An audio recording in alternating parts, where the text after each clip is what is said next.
नमस्कार, आप देख रहे हैं देश रोजाना और मैं हूं बेनजीर हाशमी। बुलेटिन में शुरुआत करेंगे दिन भर की कुछ ताजा सुर्खियों के साथ, फिर बात करेंगे हरियाणा की खास खबरों की। यूपी की कन्नौज लोकसभा सीट से जीत हासिल करने के बाद सपा मुखिया अखिलेश यादव ने विधानसभा पद की सदस्यता से दिया इस्तीफा। चंद्रबाबू नायडू के शपथ ग्रहण समारोह में शामिल हुए पीएम मोदी, चिरंजीवी और रजनीकांत, तो वहीं नहीं गए नीतीश कुमार।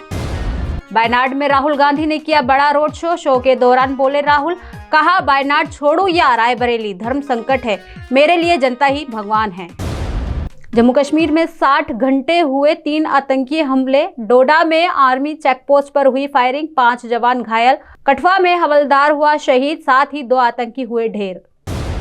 महाराष्ट्र में बारिश से भूस्खलन से हुई 2 लोगों की मौत, 12 राज्यों में तेज बारिश का अलर्ट जारी।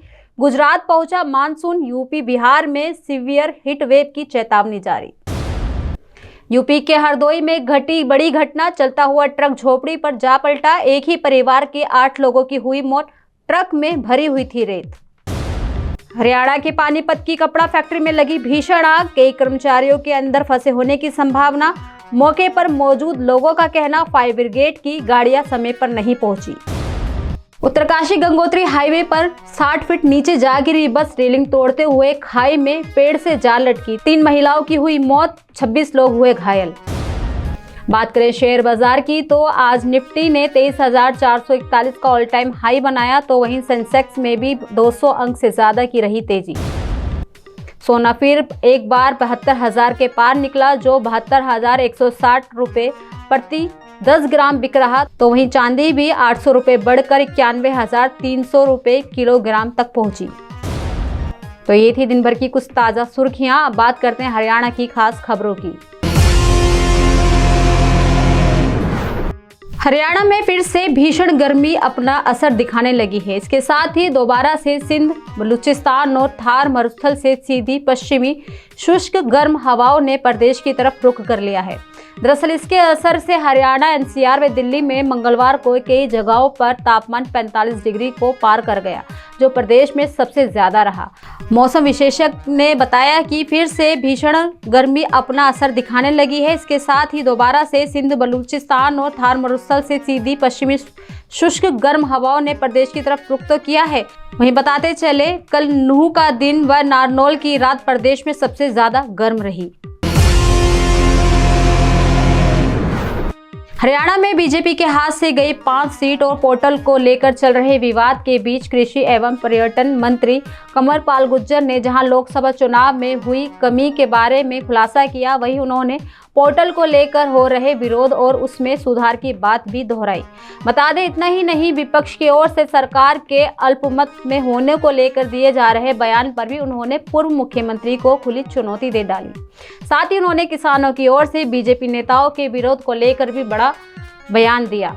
बताते चले कि कंवरपाल ने बताया कि आखिर किसानों के नाम पर कौन विरोध करा रहा है। वहीं पूर्व मुख्यमंत्री भूपेंद्र सिंह हुड्डा की ओर से सरकार के अल्पमत में होने का दावा किए जाने को लेकर पूछे सवाल पर हरियाणा के कृषि मंत्री कंवरपाल गुर्जर ने कहा कि यदि उन्हें इतनी ही जल्दी है तो फिर गवर्नर के समक्ष अपने विधायकों की परेड करवा दें। साथ ही कहा, उनके बाद वह विधानसभा में अपना बहुमत साबित कर दें। यदि जरूरत पड़ी तो इसके लिए विधानसभा का सत्र भी बुला लेंगे। हरियाणा में इस साल के अंत तक विधानसभा चुनाव होने हैं। ऐसे में सभी राजनीतिक पार्टियां लोकसभा चुनाव के बाद विधानसभा चुनाव की तैयारियों में जुट गई हैं।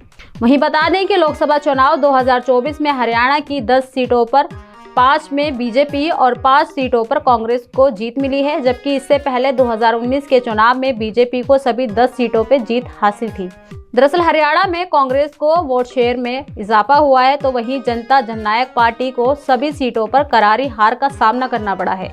दरअसल विधानसभा चुनाव से पहले आए इन नतीजों ने जेजेपी की चिंता और बढ़ा दी है। हरियाणा लोकसभा चुनाव में जेजेपी को सभी सीटों पर करारी हार का सामना करना पड़ा और 2 और पार्टी के कैंडिडेट अपनी जमानत तक नहीं बचा पाए। यही नहीं, जेजेपी को वोट शेयर इनेलो और बसपा से भी कम रहा। लोकसभा चुनाव में जेजेपी का वोट शेयर महज 0.87% रहा, जिससे दुष्यंत चौटाला की टेंशन और बढ़ गई है।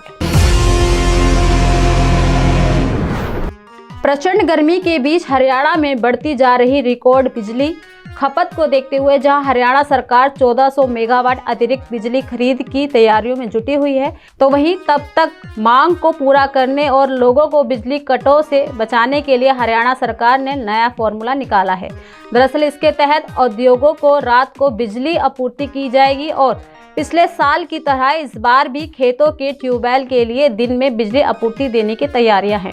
वहीं इस संबंध में बिजली अधिकारियों और सीएमओ के अधिकारियों की बैठक हो चुकी है और इस पर अंतिम मोहर मुख्यमंत्री नायब सिंह सैनी की लगनी रह गई है। बताते चले कि हरियाणा में 15 जून से आधिकारिक रूप से धान की बिजाई शुरू होगी। प्रदेश में खेती के लिए ट्यूबवेल 6000 से अधिक हैं। ऐसे में धान के सीजन में कृषि क्षेत्र में बिजली की खपत बढ़ जाती है। पिछले साल में सरकार ने किसानों की परेशानियों को देखते हुए रात की बजाय खेती के लिए दिन में बिजली आपूर्ति शुरू की थी। इस बार भी सरकार किसानों के लिए यही सुविधा देने की तैयारियां कर रही है। इसीलिए रात को बिजली विभाग के पास अतिरिक्त बिजली होगी तो उसे उद्योगों के लिए आपूर्ति किया जाएगा। बताते चलें इसी के लिए संभावना है कि 15 जून तक उद्योगों और कृषि क्षेत्र के लिए बिजली आपूर्ति का नया शेड्यूल जारी हो सकता है। तो ये थी दिन भर की कुछ ताज़ा सुर्खियों के साथ हरियाणा की खास खबरें। कल फिर होगी मुलाकात ऐसी ही कुछ खास खबरों के साथ। तब तक के लिए बने रहिए हमारे साथ और देखते रहिए देश रोजाना। नमस्कार। हमारे साथ जुड़े रहने के लिए देखते रहिए देश रोजाना का YouTube चैनल सब्सक्राइब कीजिए। साथ ही देश रोजाना की खबरें सबसे पहले देखने के लिए प्रेस कीजिए बेल आइकन।